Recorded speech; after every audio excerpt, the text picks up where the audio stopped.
Looks like we're going to start the show today with Sheila Jackson Lee. Go, Sheila. But I rise today as a clear recipient of affirmative action, particularly in higher education. I may have been admitted on affirmative action, both in terms of being a woman and a woman of color, but I can declare that I did not graduate on affirmative action. This is my personal story. But as I read the Supreme Court opinion, led by Justice Roberts and all right, there. Welcome to Gamcast, or the Great American Mail Week in Review, folks. We have not done a live stream / podcast / whatever you want to call this in quite some time. I think December 16th was our last one. Frankly, I was just burned out and needed a little bit of a break, and then it just took longer. Maybe I'll talk about that a little bit today. So we're going to cover the week of July 9th through, obviously, today.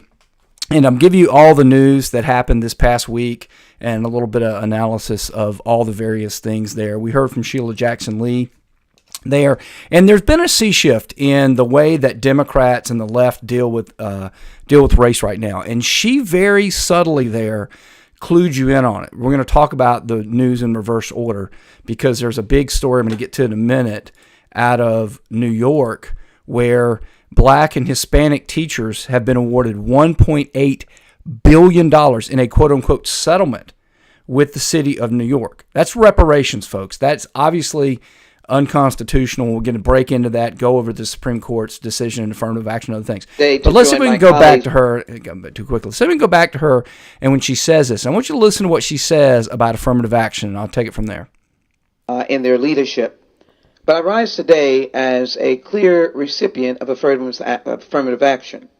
All right, she rises as a clear recipient of affirmative action. Now, folks, in the old days, and this debate goes back to the Bakke decision in 1973, I believe, where affirmative action was quote-unquote held to be unconstitutional. It's always been unconstitutional, but for whatever reason, the court found it to be constitutional. Now, here was the problem that you had from the very beginning when you started with it. Well, among the problems. The first problem is unconstitutional because you can't use race to favor other Americans.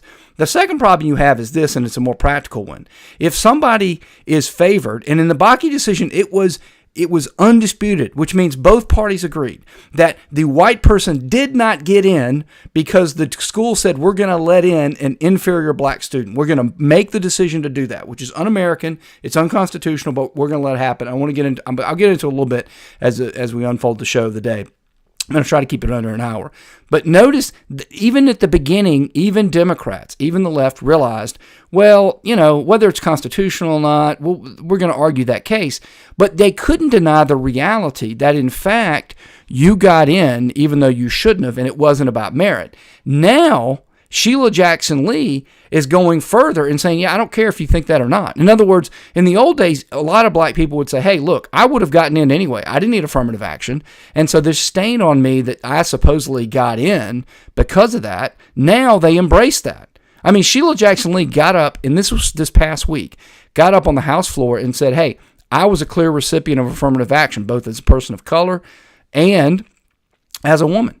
Whereas in the old days, she would have said, affirmative action is a good thing, and we should have it. But I didn't get it. I mean, I was qualified. I think she went to Yale, and I graduated Yale. Now, she tried to cover it later, as you heard, by saying, well, when I got there, I did well. But that's not the point. Anyway, so this is all part of the sea change of the way the Democrats see race in this country. And it could not have been clearer in the aftermath of the Supreme Court decision. I frankly was surprised. I wish I had kept doing the podcast and not taken off for about 7 months, because I would have liked to have covered the Supreme Court, because in the lead up, I would have told you, and I would have been wrong. I'm not afraid to admit when I'm wrong. I would have told you I did not think the Supreme Court was going to follow the Constitution. They did 6-3, and they struck down affirmative action as unconstitutional, which they should have done. But I was really surprised that you got Kavanaugh and you got Roberts to do it. I really thought they were going to try to come up with some other nuanced nonsense to allow it to continue, but they didn't. And good for them that they didn't. And anyway, but I want you to understand that the Supreme Court ruling is decades behind where we are. In other words, they should have done it in 1973. When they realized by the 80s and the 90s, it not only was working. In other words, yeah, a lot of black people were getting in, but black people were falling behind on the test scores, right? So at some point, it's like you're discriminating against people, which is unconstitutional. You never should have let them do it in the first place. It practically doesn't work. Why do you keep it going? Well, they kept with the idea in the 90s. They kept saying, well, and in the 2000s, well, eventually they'll catch up and they don't need any more preferential treatment. Well, they still haven't. But the Democrats have moved on. You got to give them credit for this. And Sheila Jackson Lee is just saying the quiet part out loud. In other words, I want to be able to pick who gets in. And I've decided that black people should be favored and other people should be favored, right? And again, if you think about it in that way, affirmative action was always about the elites or the bureaucrats being able to determine who gets in. The American constitutional system is a system of merit determines it, right? I mean, you come in and you make sure the test scores are there, but otherwise it's got to be the merit, right? Obviously. And that means you don't have a lot of control. The average person doesn't like the Constitution, folks. The average person isn't normally going to follow the Constitution. Those bureaucrats in colleges, they want to pick who gets in, be it legacy, be it by race, be it whatever they come up with. And the idea that you're just a pencil pusher and you just go, well, check the test scores and see who gets in and then rank them 1 to 100 on an objective criteria. Nobody wants to do that. That's bookkeeping. Right? They always wanted the power. So that's part of the reason affirmative action lasted as long as it did, is because, the left wants to favor black people because they're the in people today. But then the other people, the so-called conservatives or the so-called Republicans or whatever you want to call the other side of the uniparty, right? They wanted to say, oh, yeah, well, I mean, I believe in merit and I believe in capitalism, but, of course, I get to say who gets in. Anyway, that leads us to one of the bigger stories of this week. It just happened recently. I saw it in the New York Post. Black Hispanic New Yorkers who failed teachers' test strike $1.8 billion with a B, billion in New York City settlement, quote unquote. That's not a settlement, folks. That is called reparations. Now, the story is, if you read the story, which I have, is they claim that the teachers' test in New York was biased against black and Hispanics, because while whites were passing it at 90%, blacks and Hispanics were only passing it at 50%. Now, query why that in any way proves conclusively, or even by preponderance of the evidence, which would be the standard, not beyond a reasonable doubt, because a civil case would be preponderance. It doesn't prove anything. It just proves there's a correlation, doesn't prove causation.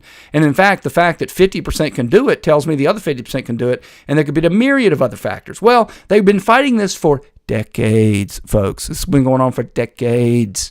Why did they settle it now? Well, because New York City has just decided we're going to pay money to these people because these people vote for us. And we're just going to give them reparations. I mean, folks, some of these people are getting, I think it's approximately 5,200 people. Most of these people are going to get about $1 million to $2 million a piece. So I want you to understand what's going on here. 5,200 people who were not qualified because they were in the 50% of Hispanics and blacks who could not pass the test. The other side, the other 50% that could pass the test, who did the work they needed to do to pass the test, they have been working hard. They will not be getting the money. They will not. They will not get the windfall of the 1 to 2 million. These people will. Now, does that sound like America to you? Does that sound like government of the people, by the people, and for the people? No. It sounds a lot like corruption because that's what it is. But that's what our cities have become. And people wonder why they're so expensive. Well, folks, you're going to hand out 1.1 million, 2 million to 5,200 people. And God only knows what other handouts are going on. You're even if you got, I don't know how many you got, and I'm broadcasting from the Atlanta metro area, which is approximately 8 million people, right? So we got to come up with 8 billion. I don't know what you divide 8 million into 1.8 billion, but it's a lot, right? But even New York, which is bigger, that's a lot of money. And you start doing this here and there, and it doesn't take long. But listen, that's what the Democrat Party has become. They essentially now believe that if you're black, you're entitled to money, free money. And not only that, but they're willing to give that not just to all black people, but the ones that failed. That's the ones they're going to favor first. Right, because the ones that succeeded, we don't want to promote them, of course. Anyway, one more story on race, and then hopefully we're out of the race subject because it's a little bit embarrassing, but that's where we are. I mean, we went from, and back this up just so you understand, from Bakke, 1973, Supreme Court saying it's unconstitutional, but we're going to let you do it because if you think about it, really, they hadn't really been treated fairly for the past few decades, and so we need to give them a little bit of time to catch up, but eventually they'll catch up and move on from this. And they went from that to, yes, we should be able to favor a specific race of people for race alone, which is against the 14th Amendment, but now they don't even apologize about it. And just so you know that they're not worried about the supply of racism out there, which doesn't exist.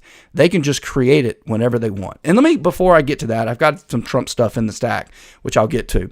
But I heard this a lot this past week from a lot of people about the Republican primary talking about it. And here's what a lot of people just don't understand, and I don't get it. Folks, these people, I don't want to hear, Trump, if you just move on. I hear Eric Erickson, who's a guy I listen to occasionally, who's a local guy here. He's like, we just don't need the distraction of Trump. I mean, if we just get rid of Trump, I'm sorry, I like Eric as far as it goes. That is idiotic. Because they prove to you every day that if you give them something like Trump does, Trump often gets in their face and talks back at them, they'll go with it. If you don't, they'll just manufacture it. It doesn't matter to them. So if it's DeSantis, he's worse than Hitler. If it's Vivi Ramaswamy or whatever his name is, he's going to be the same thing. I mean, you're never going to get out of it. And the idea that you think you can, well, let's just talk about one of the latest controversies. I think this happened yesterday or the day before. It doesn't matter. Take a listen. During the House debate over amendments to the defense bill, Republican Congressman Eli Crane of Arizona brought up a proposal to ban the Defense Department from considering race, gender, religion, and political affiliations when recruiting, training, promoting, and educating service members. Here's what he said, though, when he took to the floor to defend his measure. All right. Now, folks, so before I start that, I want to start on the line of manufacturing. You understand this controversial defense bill and all this stuff they spent gobs of money, right? The only thing the Republicans, right, those rascally Republicans, they wanted to throw in a bunch of stuff like you can't favor people because of race. You can't have drag queen story hour on the base, right? Stuff like that. And it became controversial. So let me understand this. You Democrats take the military from instead of defending the nation to being woke indoctrination, right? Just like you want to do with colleges. I mean, they're dreaming, they're sitting there going, we churn out 5 million new Democrats every year out of colleges. We're going to do the same thing out of the military. And then Republicans go, hey, look, y'all need to stop that. You need to get back to just defending the country. That's it. Stick to that now. Oh my God, how controversial it is. It's controversial that you're trying to stop me from doing something I shouldn't be doing. And that happens all the time, right? Anyway, take a listen. This is what happens when he basically suggests just that. My amendment has nothing to do with whether or not colored people or black people or anybody can serve. Okay. He used the term colored people. All right. Now, again, that is out of favor. It's not. It used to be the NAACP, right, was the National Association for the Advancement of Colored People. But, again, I've been following politics for almost 5 decades. And I remember when they used to call it that. They used to advertise on Saturday. I used to see it all the time. But that term, colored people, has gone out of favor. Okay, I agree with that. Now, query, what is the difference between colored people and persons of color? I don't really know. But I don't have time to get into the whole bit. But I can tell you this. A black lady stood up, objected. He immediately said, okay, I'm sorry, I misspoke. I meant persons of color.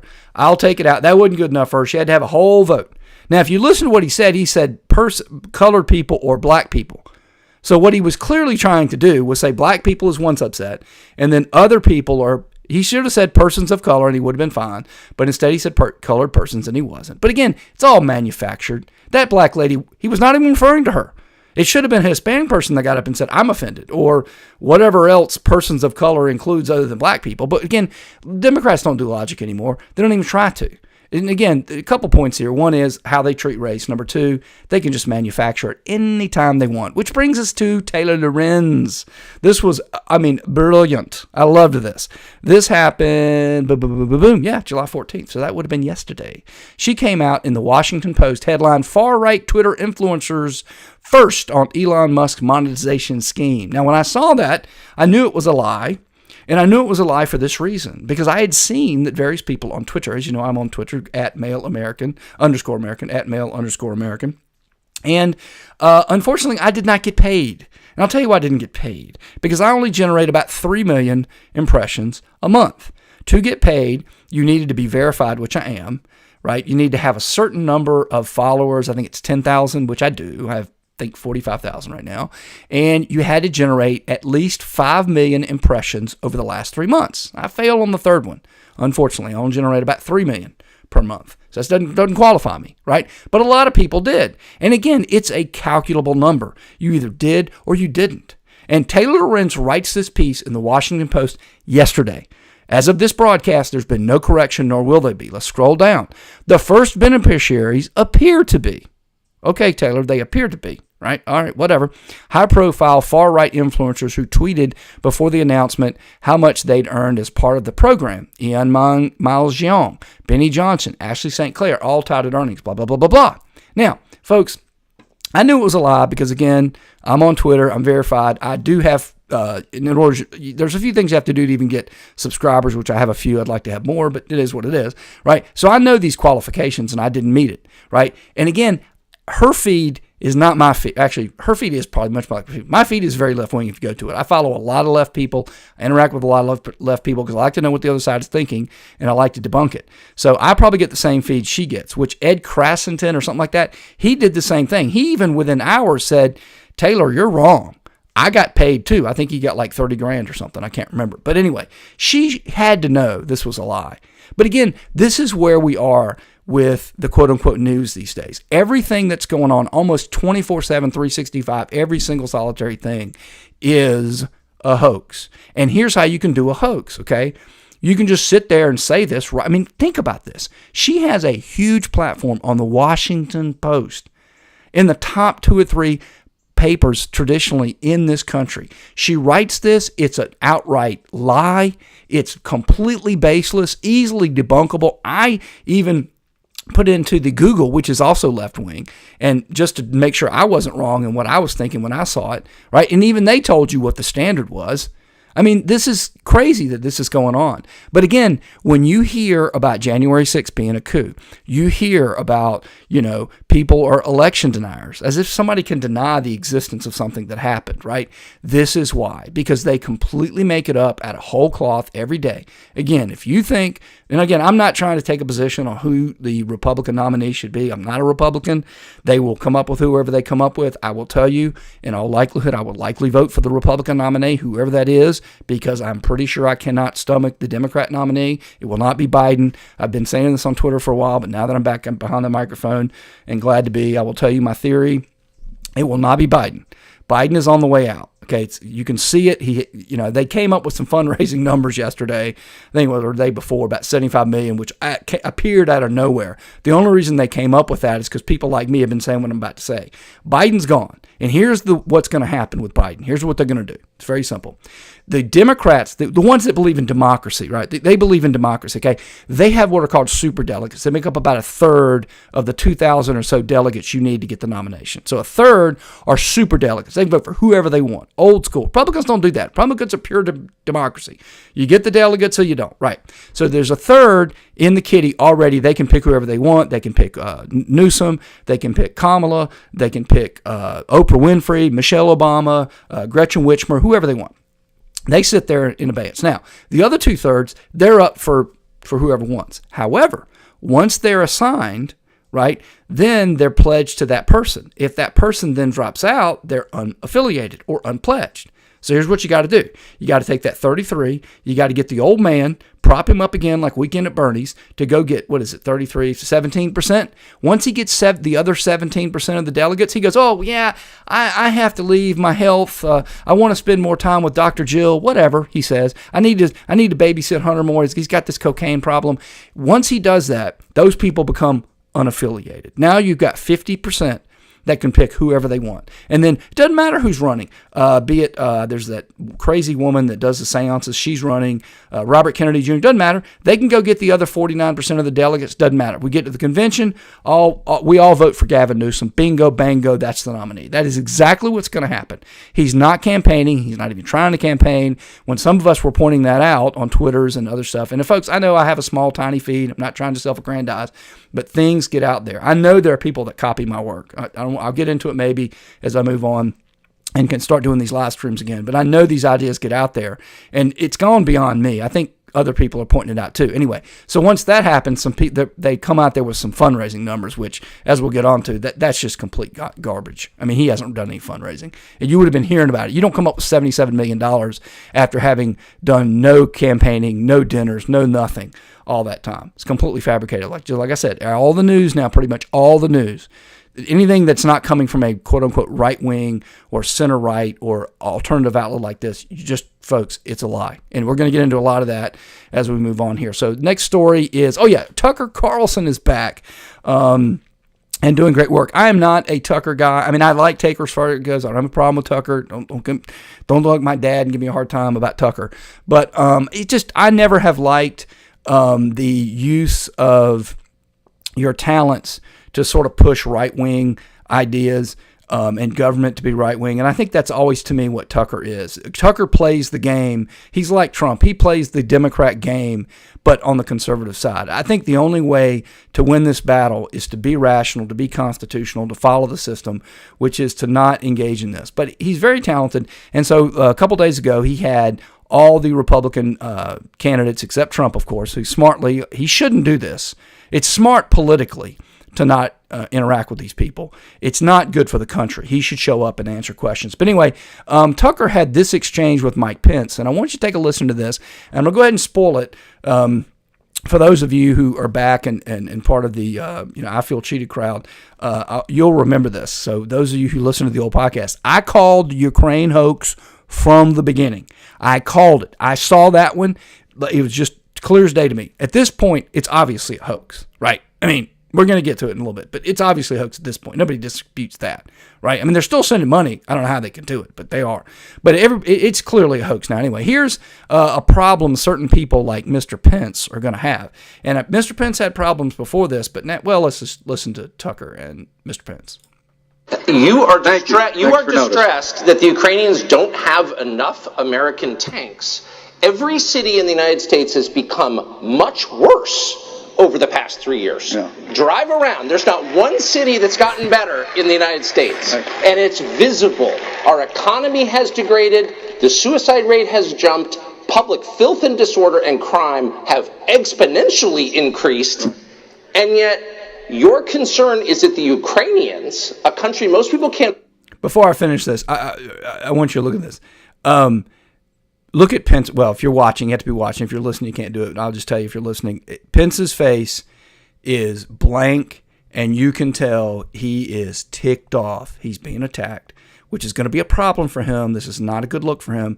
But also, it's just, you can just see the vitriol. He can't believe that another Republican would dare go against these people for this grift. Anyway, here, a little bit more. Increased, and yet your concern is that the Ukrainians, a country most people can't find on a map, who've received tens of billions of U.S. tax dollars, don't have enough tanks. I think it's a fair question to ask, where's the concern for the United States in that? Well, it's not my concern.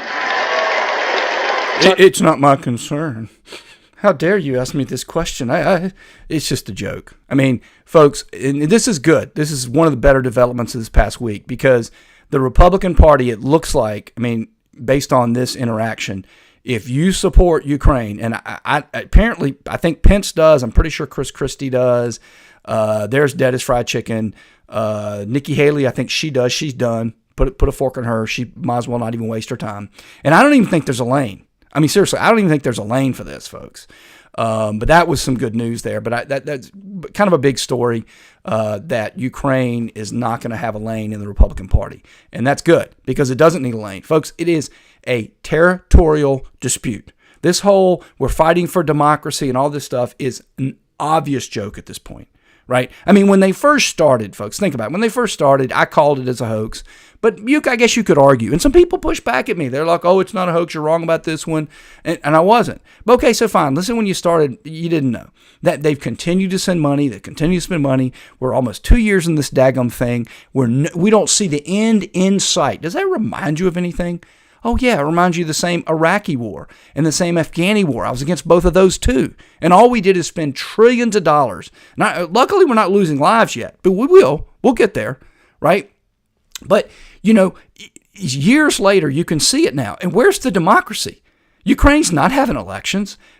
Anyway, I'll move on because we got to get other stories. And I don't want this to last too long because I don't want to get burned out again. I can't do it. So other headline news. This happened yesterday. And we're going in reverse chronological order, so we'll get to the earlier in the week as we move on. And I'm going to try to keep this under an hour, right at 24 minutes, so hopefully I'll be able to do it. Anyway, so unfortunately, the Fifth Circuit Court of Appeals, there are 13 Court of Appeals. I'm broadcasting from within the confines of the 11th Circuit Court of Appeals. The 5th is next door. It's Texas, Louisiana, and I forget what else, but it's those two of the biggies. Anyway, they have put a stay on the stay in Missouri versus Biden. Now, one of the best things that happened, I think about 2-3 weeks ago, was a judge, admittedly a Trump-appointed judge, but he got it right here. He basically said that the Biden administration, right, and the Trump administration before it, had violated the law by censoring Americans by approaching Twitter, Facebook, etc., right, and pointing out who to censor. Right, and he found against them, and he also issued an injunction, said no more communication except for national security or something like that. So he said you can talk to them, but it's got to be about these limited things. You can't do it about elections. You can't do it about this. Now, folks, this is obviously the right answer. It's not a close call here, folks. The government is confined by the First Amendment, right, and you cannot make a law, and that's been interpreted as you just can't make a law, you can't in any way suppress speech. And all the idiots on the left are like, well, there was no proof of coercion, folks. It's like in law school, we used to learn a little bit of Latin. I'm sure they don't learn anymore now, and I got there when you were still learning a little bit, but not a lot. But there's a phrase you learn in law school called re ipsa loquitur. Re ipsa loquitur. The thing speaks for itself. And the idea in the law is there are just several things that I'm not going to force you to prove something because the thing speaks for itself, right? So if I were to come in and I go, I'm prosecuting, I'm Missouri, state of Missouri, I represent the state of Missouri, I'm the AG or assistant AG, whatever. And I come in, and the judge goes, well, GreatAmericanMail, where is your proof that the government censored speech? And I say, well, they sent this to Facebook, and they sent this to Twitter, and said, this GreatAmericanMail, he says that expanding NATO is getting us closer to World War III, and I'd like you to take that down. And they did, right? And Biden gets up and says, okay, well, we admit we talked to him, and we admit that happened, but we don't have to prove, he didn't prove any coercion. Right? They did what we wanted, right? Re ipsa loquitur, the thing speaks for itself. When the FBI calls, I don't need to prove that they bribed them or said, by the way, hint, hint, if you don't take it down, we're going to investigate you, right? It's the government. It's the government. It's the FBI. They have the power. Not to mention, and this is what's so sad about what's going on today, is not to mention we now know, thanks to the Twitter files and Elon Musk, God bless Elon Musk, that they have been paying Twitter and these other people millions of dollars, probably billions when we find out. Right? So it's not just, oh, we're calling and, oh, we're the oh, you don't want to do it? No problem. Don't you worry. Don't take down the immigrant. You and your free speech. You do your free speech. And then all of a sudden, guess what? There's an FCC investigation opened, or there's an investigation by the antitrust department in here. Are you kidding me? Again, and this is the thing that's so frustrating from a person that has inside knowledge of this stuff. In law school, you learn that. And it's a basic doctrine. You don't have to prove that in a case like this. And to see when this broke out, to see all the people on the left, they didn't prove coercion. They just asked. There's nothing wrong with asking. That's never been the standard, and they darn well know it. I think I've got a couple in the can. Hopefully I'll get to them, but we'll talk a little bit about these social media left-wing influencers that are just lying through their teeth. I mean, it's unbelievable. But again, that's how bad things have gotten. But anyway, the bad news is that the stay has been lifted, so the Biden regime is able to call Facebook, Twitter, etc., and tell people,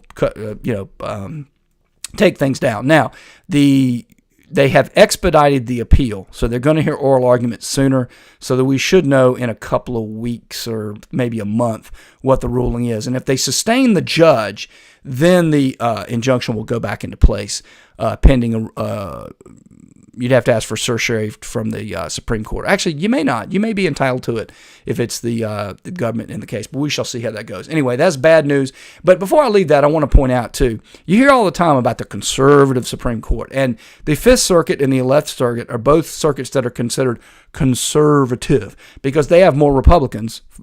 Actually, in the case of the 11th Circuit, far more Republicans. Fifth has more Republicans as well. And they're, quote-unquote, thereby considered conservative. And I've been saying and tweeting for a long time, again, long-time listeners will remember this. Folks, that's just a lie. The Republican Party is, I'd argue, center-left, but I'll accept center-right because it's a little bit debatable. But the idea that they're, quote-unquote, conservative or constitutionalist is laughable. And Exhibit A right here. The idea that they wouldn't have just said, oh yeah, of course, we're going to keep the stay in place and but I can tell you were doing this, you caught red-handed.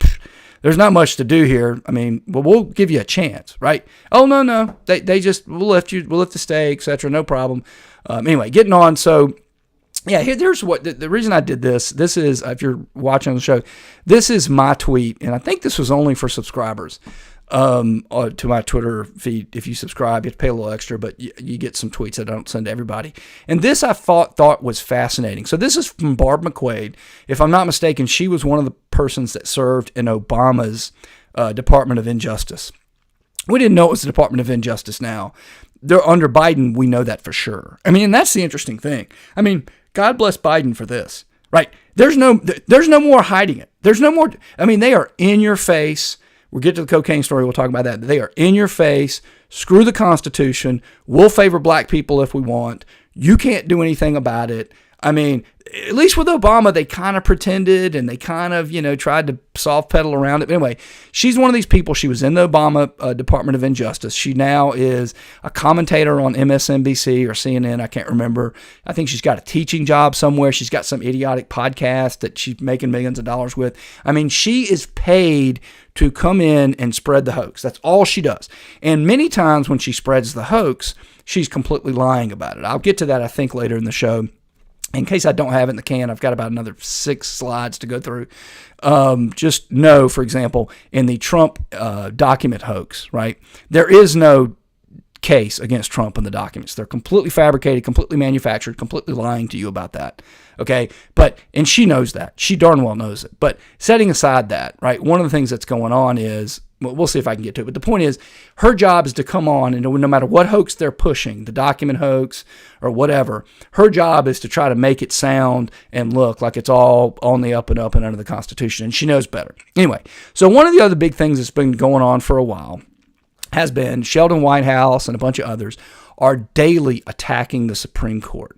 And again, this is something that if you're trained in the laws, you know these stories, you know it's a hoax from the beginning, right? And here's basically the short of it, okay, folks? For those of you who don't know the backstory, is if you're a Supreme Court justice or you're a senator or the vice president or whatever, you get invited places, right?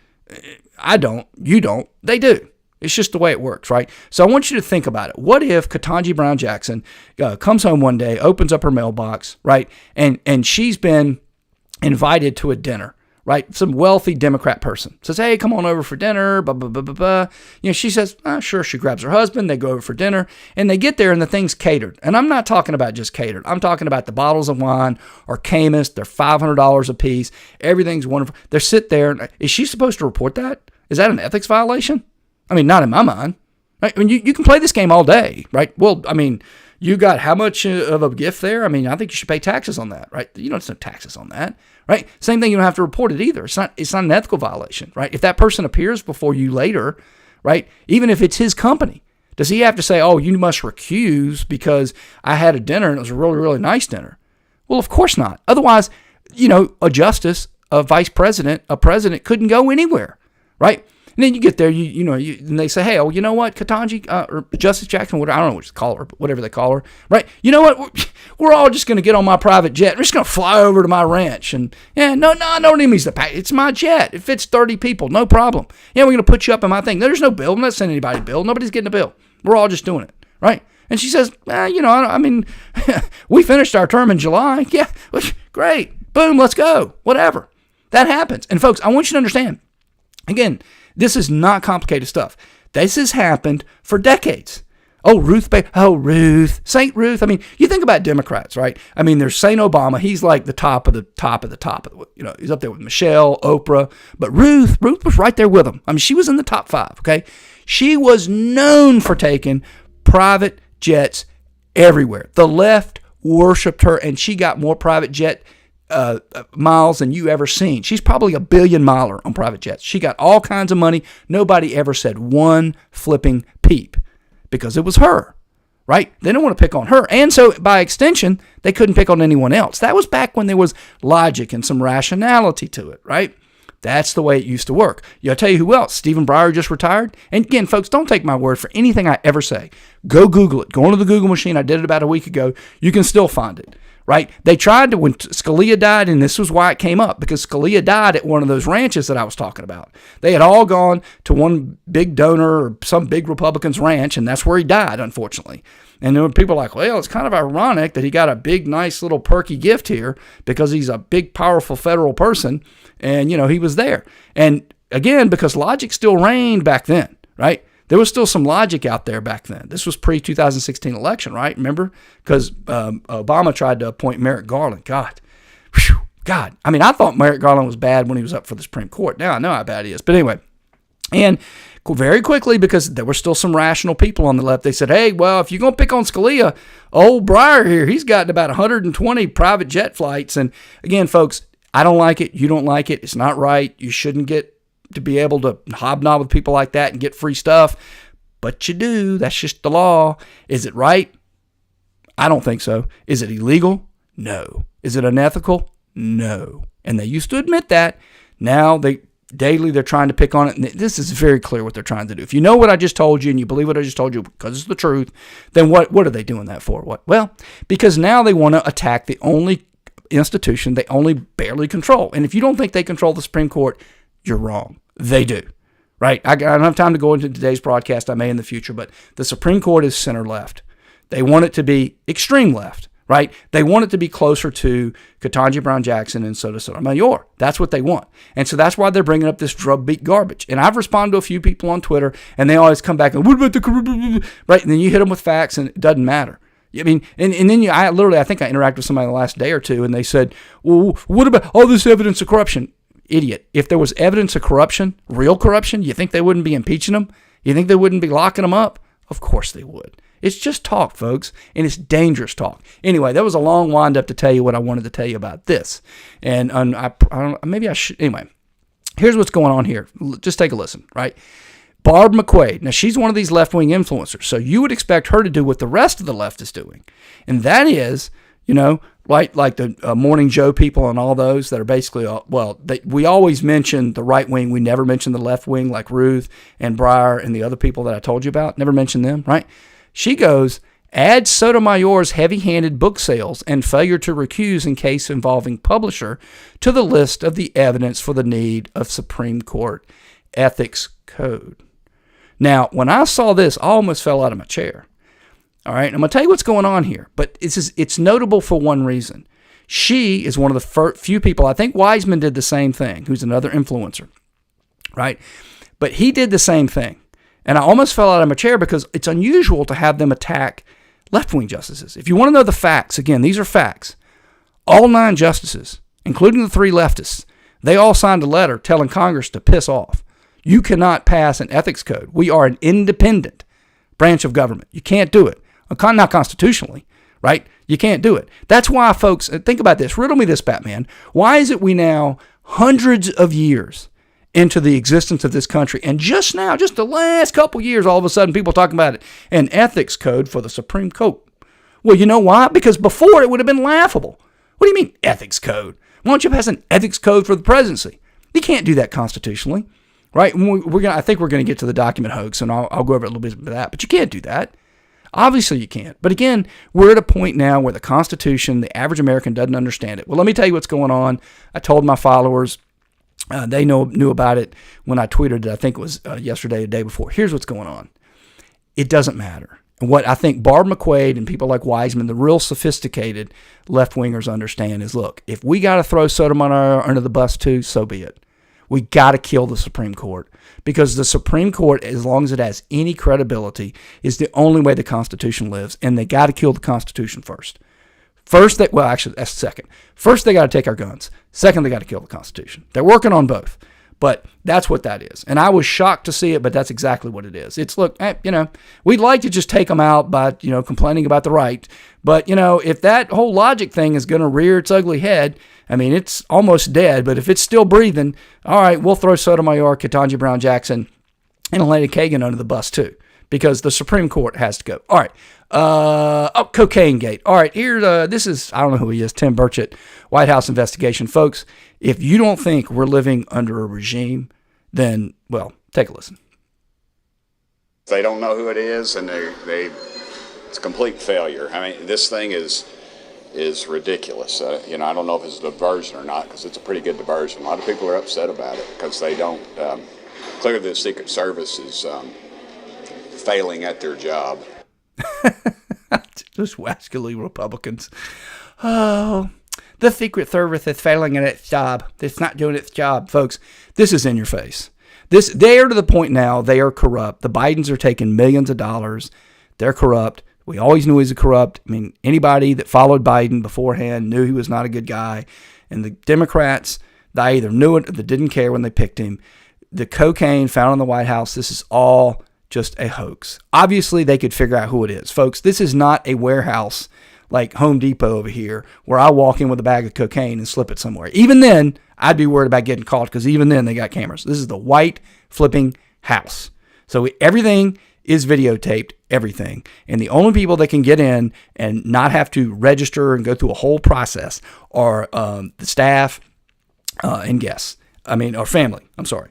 So everybody else. So they could figure out who it is. And again, if you don't think there's a possibility that this is a hoax, you think this, well, they just tried, they couldn't do it. And it's not what you say. I mean, sometimes you're right, but you and your fancy talk, but not this time. This is too much. Let me explain something to you folks. It was a week, 10 days, whatever. If it was real, they'd keep the investigation going on. They're not even pretending it's real. They're not even pretending it's trying to find it. Listen, we have two sets of, what is it, the famous Romish saying, leniency for my friends, for my enemies, the law.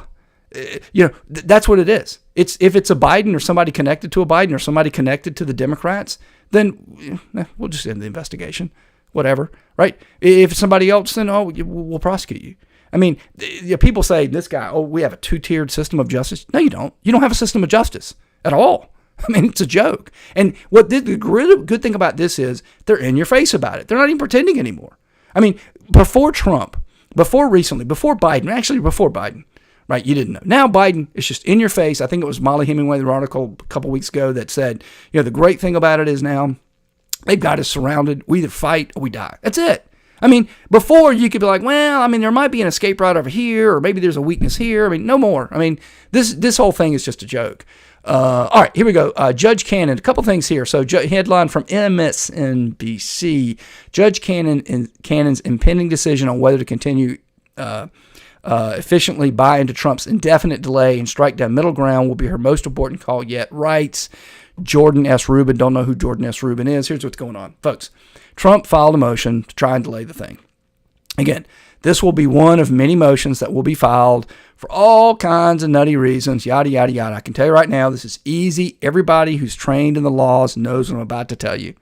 There's no way, not any way possible, this case can be tried before November of 2024, right? It just can't. Trump's going to file for this. They're going to file for that. They're going to file motions. There'll be interlocutory appeals. It doesn't happen, okay? I mean, even in the Northern District of Georgia where I am sitting right now, and you are some low-level criminal, it takes years to try an average ordinary case. This case has all lights on it. This is just fake news. Again, Trump did file the motion, and he is asking for it to be delayed for that reason. But he could have just as easily filed another motion, or the government could have filed this. Jack Smith has no intention of taking this to trial. He doesn't care about that. This is all about the slow drip of trying to... There's two things that are going on with this Jack Smith case. The first is keep Trump in the news, make money because he generates clicks. Number two, trying to destroy him bit by bit by bit, distract people, have democracy at stake as a real thing in the news, right? That's his job. He could care less if it ever goes to trial. In fact, if it never goes to trial, he'd probably be dancing in the streets. I mean, folks, you have to remember this. A lot of people back I even had friends of mine that are so-called Republicans, well, we lost the midterms because of abortion. No, you didn't. If you go back and you look at it and you find the pollsters and exit pollsters for trust and look at the data, the reason the Republicans lost, and they didn't lose, they technically won, but they basically lost the midterms in 2022. Right, is because Most independents went to the polls and they were like, we don't like what the Democrats are doing, but unfortunately, if we vote for the Republicans, it'll be the end of democracy. This Jack Smith hoax is about that. The last and most important thing is about, and this is very important, folks, it is about destroying the Constitution. That a lot of what Democrats do today is about that. And I've said, used to say this before when I did the podcast, and I say it again. It's one of the things I've learned from doing this podcast. I didn't know it now before I did the podcast. I know it now. Any system other than constitutionality leads to tyranny. That's it. It's just that simple. So if they can get you to not understand the Constitution, and they do it every day, then they win. And we have no rebuttal for that. It sucks. I think Reagan said it differently. He said, if you lose freedom here, there's no place to go. There's no other freedom on earth. That is true. Now, why do I say that? Why do I say it's an attack on the, because here's why it's an attack on the Constitution. The government has three branches, right? The legislative branch, the executive branch, and the judicial branch. That's it. They are separate and co-equal. They work together, checks and balances, right? Congress cannot, if you understand that, by law, under the Constitution, pass any law that regulates how the president conducts his business. Period. End of story. Can't happen. Period. Can't do it. Let's say, for example, they decided, hey, you know what? We're gonna pass a law that you should have a cabinet meeting once a week, and you should meet with all the different cabinet members, Secretary of Defense, Secretary of the Treasury, et cetera, et cetera. Here's the people. Wherefore, a law: the president shall meet once a week with his cabinet. Blah blah blah blah blah. And let's say Obama, he signed it, they passed it, and then they didn't have to override his veto because he said, I agree with that. That's the way I do it, and I'm fine with that law. Pass a mega law, right?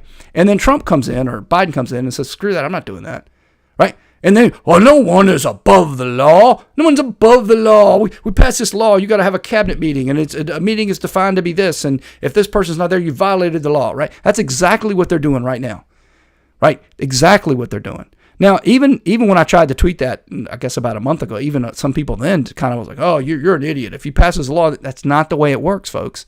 The Constitution has always been a check on laws. When we were kids, we used to know this. It was called the tyranny of the majority, right? When you say democracy, understand what you're saying. You're saying democracy. If we're a democracy, then if you get 50% of the vote, right, you can decide to steal somebody's money and give it to somebody else, like, say, reparations, right? You can do that. Now, you can't do that. None of the Constitution. You have to, under the Fifth Amendment, you have to get due process to take property, right? Everybody knows that. So the idea that you can pass a law that violates the Constitution, people used to understand, but this is all there. Now, it's a little bit more complicated than the one about having the meeting, okay? A little bit more complicated because you go, wait a minute, hold on there, Great American Mail. No, wait a minute now. Those documents, he can't just take them out the door. Well, yes, he can. They were his documents. Now, listen, arguably, here's an argument. What about documents before he was president? Well, that's an easy one because they became his property as soon as he was elected president of the United States, right? Documents after, now you're getting a little bit better because now they're arguably Biden's, right? And you can't have somebody going around stealing Biden's documents. That's not what we're talking about here. We're talking about documents created while he was, but he was labeled classified, right? And we had that whole argument about whether he can declassify them with his mind. Of course he can. He can declassify them any flipping way he wants, right? And if you think I'm kidding about this, read the indictment, which I read, Jack Smith's 37-count indictment. He never once mentions the Presidential Records Act, which it talks about the preservation of documents and copies, right? Not saying you're violating them if you take them. It just says, hey, we get a copy on the way out, by the way, okay? Which that would be fine. But he mentions about 100 times in there, executive order this, executive order this, executive order that. Why do you need executive orders to make what Trump did illegal? And query me this, riddle me this, Batman. You're telling me Obama gets to sign an executive order when he's on the way out the door that somehow controls the next person? Oh, well, it's called democracy. Nobody's above the law. Oh, so Obama can just sign an executive order saying that Trump has to do this and all future presidents have to do that. And that's somehow you are having a constitutional republic where you elect the chief executive. And when you hear it like that, it's like, well, obviously that's nonsense. It's idiocy, of course. But folks, I'm not kidding you. Read the indictment yourself. That's exactly what he did. He's building his case against Trump. Executive orders going all the way back to Kennedy, I think. And again, well, you think you're so fancy, you think you're so smart. Well, let me tell you, he could have reversed all these executive orders if he wanted to, Mail, but he didn't. He didn't. So they were the law when he broke it. Okay. Oh, okay. There you go. So interestingly, I thought we elected the chief executive, and then that person made the decisions they wanted to make. Turns out, no. Turns out that's not the way it is. Right? You elect them, and then they come into a system where Congress has hamstrung them, and so have all the other people. And if he doesn't follow all these things, he's broken the law. Huh. Interesting. Crazy. No. It's just an attack on the Constitution. They don't want you to understand that. And before I leave this topic, I want you to understand one last thing. This is where it gets real uncomfortable for people. The Constitution is uncomfortable. So here's the point. Even assuming arguendo, the people like Jack Smith and all these other people that say that no one's above the law and we got to have law. So here's the thing. Who do you trust more? The person that we elect as Americans, all 330 million of us every 4 years get together, we elect the only person in the executive branch, the only one. That's all we get. All the rest of them get picked some other way, right? And you're telling me that we're safer with the deep state that stays there, never elected. They pass laws, procedures, and the president, if he isn't careful, if he doesn't get through that pitfall, that obstacle course, 100% unscathed, he's going to jail. Give me a break. And by the way, I'll finish with this. If you still believe that there are some national security implications in what he quote unquote took and he wasn't entitled to took, then I got some bridge and some property, some places you need to buy. All right, so a couple more things, and I see the clock. I'm going to have to wrap it up here in 10 minutes. All right, so here we go, folks. Headline, this was earlier in the week, midweek. January 6th witness Cassidy Hutchinson to release a memoir. I can't remember how much he's getting paid, $5 million, something like that. Folks, this is one of the ways these people launder money now. There's lots of different ways to do it. You can do it with the Ukraine hoax. You can do it with defense spending. You can do it with the climate hoax. There's a story didn't make the cut to be in one of the biggest stories of the week about electric cars are piling up at dealerships because not enough people want to buy them. Well, folks, that was just money laundering. They printed $1 trillion. They then force you to buy things that you wouldn't otherwise buy. Hint, those people that you're buying for because you're forced to, who you think they donate to? Right? They donate to the Uniparty, right? And the Democrats are a little bit more unabashed and lacking compunction about it than the Republicans, but they're both doing it. It's a joke. So anyway, another way you do is you do a book deal, right? Somehow you give some money. Next thing you know, she gets a book deal. Who is Cassidy Hutchinson, right? Well, folks, she was an aide in the Trump White House. She got turned based on the January 6th hoax, and she's the one that testified that Trump, well, let's hear from Cassidy Hutchinson. If you're watching it, you'll be able to watch this. See if this person sounds credible to you, right? I covered the January 6th hearing. If you want to go on the channel, you can find it. I called her out when she did this. I followed it in real time. If you're listening, it may be a little bit tougher, but take a listen, see if this sounds like a credible person to you. When Bobby had relayed to him, we're not, you don't have the assets to do it. It's not secure. We're going back to the West Wing. The president had very strong, a very angry response to that. Tony described him as being irate. Now, let me just interrupt real quick here about this. This is all part of the January 6th hoax, okay? January 6th was not a coup. It was not an insurrection. Nothing from it. I've written about it, but the fact is Trump was trying to challenge Biden's certification on that date. That's why that was so important. That's what happens on January 6th. You certify the election, okay? So he wanted peace and quiet among all other things, right? There's no reason, but setting that aside, there's no reason for him to go to the Capitol law. Setting all that aside, well, there's something else besides her credibility. Just take a listen to her claim here. The president said something to the effect of, I'm the effing president, take me up to the Capitol now. To which Bobby responded, sir, we have to go back to the West Wing. The president reached up towards the front of the vehicle to grab at the steering wheel. Mr. Engel grabbed his arm, said, sir, you need to take your hand off the steering wheel. Okay. The other thing I said at that time, and I'm saying again, what you just heard there, if it happened, I don't believe it happened. It's obviously a lie. But if it did happen, that's called insubordination. You want to talk about breaking the law? You were given an order by the commander-in-chief. Right. But again, this is all, again, I didn't think about it then because it wasn't as obvious when they were doing this. This is all part of the subset is make January 6th into an insurrection, attack Republicans, and it succeeded. I thought at the time, this is stupid. Nobody's going to buy this. They did, right? And now what they're also subtly getting you to accept is the idea that, well, you think you elect the commander-in-chief, but apparently if I don't have the assets, sir, then I can disobey your order. And if I tell you and I can grab your hand, that's democracy for you. All right. Well, looks like we got 2 more headlines here. Yeah, 2 more headlines. All right, and I'm going to make the hour, it looks like. Good. All right, so here's a headline from earlier in the week. This is from the 11th. I think that was Tuesday. Bank of America has agreed to pay $150 million to regulators and $100 million to customers for overdraft and insufficient fund fees, as well as mismanaging accounts and rewards.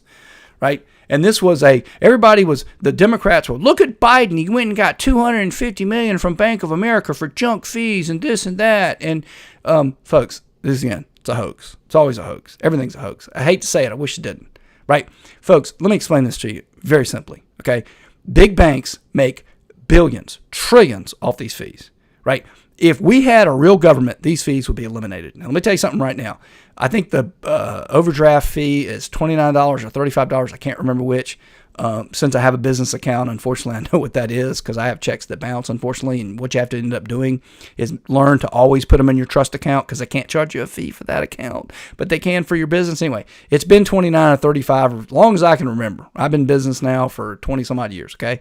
It's been that. Now, folks, I understand. 20 years ago, when I first got the bank account, I used to get the checks, the paper. They moved the paper. They literally took the paper, went from one bank to bank to bank to bank. Now, was it worth $25, $35? I doubt it. But whatever it was, it was. Once we stopped that system, it's all electronic now. I don't get copies of the checks anymore. It's all electronic. There should have been a peace dividend. Should have been gone from 29 to 17 or whatever. It didn't. It still exists. It's still on the books. There's no reason for that, folks. Now, why doesn't the government pass a law, which it's entitled to do, to end that? Here's why, folks. Because they could do it, end it, and protect us all. But then that wouldn't be capitalism, and that wouldn't be the Constitution. That wouldn't be freedom. We want to be able to hold it over you. Oh, Bank of America, woo, you've been a bad little boy. How about you pay a $250 fine that we'll manufacture and we can get some headlines, right? That's all this is about. And just take it one more step. You really want to do something? Use the antitrust power to break up the banks. Instead of doing that, they're going the opposite way. And this is how you lose your country right here. Bloomberg trumpets this as some sort of an accomplishment when it's right in front of your face. They're going after them, and they're hitting them with a slap on the wrist so they can get a few headlines. And what do you think Bank of America is going to do now?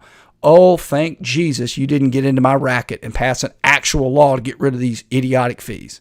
Right? I'm not saying all fees, but a lot of them are idiotic, right? That's why.